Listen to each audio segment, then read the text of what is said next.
సంగీతం, నాట్యం వంటి కళల్లో శిక్షణ ఇచ్చేందుకు ప్రభుత్వం ఏర్పాటు చేసిన పాఠశాల అరకొర వసతులతో కొనసాగుతోంది.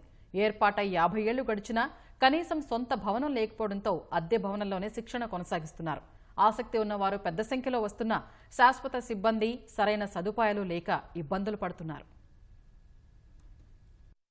నెల్లూరు జిల్లా కోట మండల కేంద్రంలో 1974లో సంగీత, నృత్య పాఠశాల ఏర్పాటు చేశారు. అక్కడ అంతగా ఆదరణకు నోచుకోకపోవడంతో నెల్లూరు నగరానికి తరలించారు. 2012లో ఆర్టీసీ బస్టాండ్ వద్ద అద్దె భవనంలో ఏర్పాటు చేశారు. ఎస్పీ బాలసుబ్రహ్మణ్యం సంగీత, నృత్య పాఠశాలగా పేరు పెట్టారు. 4 ఏళ్ల సర్టిఫికేట్ కోర్సులు ఇక్కడ అందిస్తున్నారు. పాఠశాలలు, కళాశాలల విద్యార్థులు, వారి తల్లిదండ్రులు, ఉద్యోగులు, గృహిణులు ఇక్కడ సంగీతం, నృత్యం నేర్చుకుంటున్నారు. గాత్రం, వయోలిన్, భరతనాట్యం వంటి కళల్లో శిక్షణ ఇస్తున్నారు.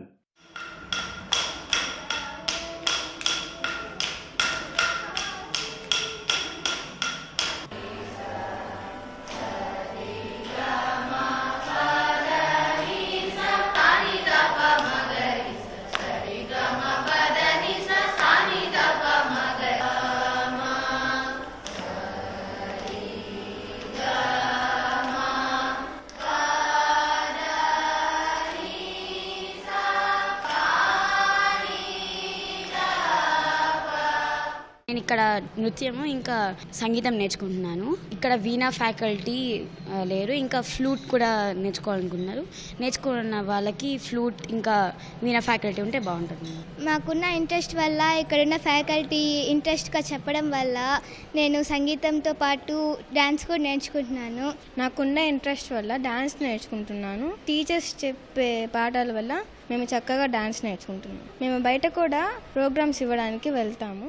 సంగీత, నృత్య పాఠశాలలో అద్దె భవనంలో ఉన్న గదులు చాలడం లేదు. 350 మంది విద్యార్థులు ఒకే చోట శిక్షణ పొందడం కష్టంగా, అసౌకర్యంగా మారింది. స్థలం సరిపోక కొందరు శిక్షణ మానేసి వెళ్లిపోతున్నారు. ఫ్లూట్లు, వీణ వంటి వాయిద్యాలు అందుబాటులో ఉన్నా బోధించేవారు లేకపోవడంతో నేర్చుకునే అవకాశం లేకుండా పోతోందని శిక్షణ పొందుతున్న వారు చెబుతున్నారు.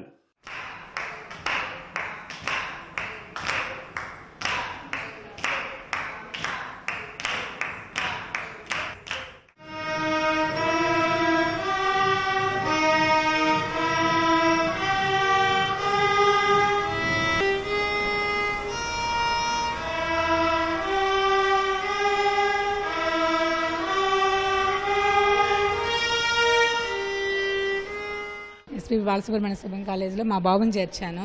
ఆ ఇంట్రెస్ట్ తోటి నేను కూడా జాయిన్ అయ్యాను. సంగీతమే కాకుండా మోరల్ వాల్యూస్ కూడా మాకు ప్రిన్సిపల్ మేడం గారు నేర్పిస్తారు. సంగీతానికి రెగ్యులర్ టీచర్స్ లేరు, తాత్కాలికంగా ఎప్పుడో నియమించారు కరోనా టైంలో. ఆ స్ట్రెంత్ తగ్గట్టు ఓన్ బిల్డింగ్ ఉంటే ఇంకా కొన్ని వాయిద్యాలు పెట్టిస్తే ఇంకా ఎక్కువ మంది జాయిన్ అవుతారు. నా పిల్లల్ని ఇక్కడ జాయిన్ చేస్తున్నాను. Violin, vocal 2 అభ్యసిస్తున్నారు. వాళ్ళు నేర్చుకోవడం వల్ల నాకు ఇంట్రెస్ట్ వచ్చింది నేర్చుకోవాలని.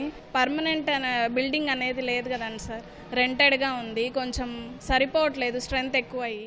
సంగీత పాఠశాలకు శాశ్వత భవనంతో పాటు సిబ్బంది కొరతను తీర్చాలని ప్రభుత్వాన్ని కోరినట్లు ప్రధానోపాధ్యాయురాలు జ్యోతిర్మయి తెలిపారు.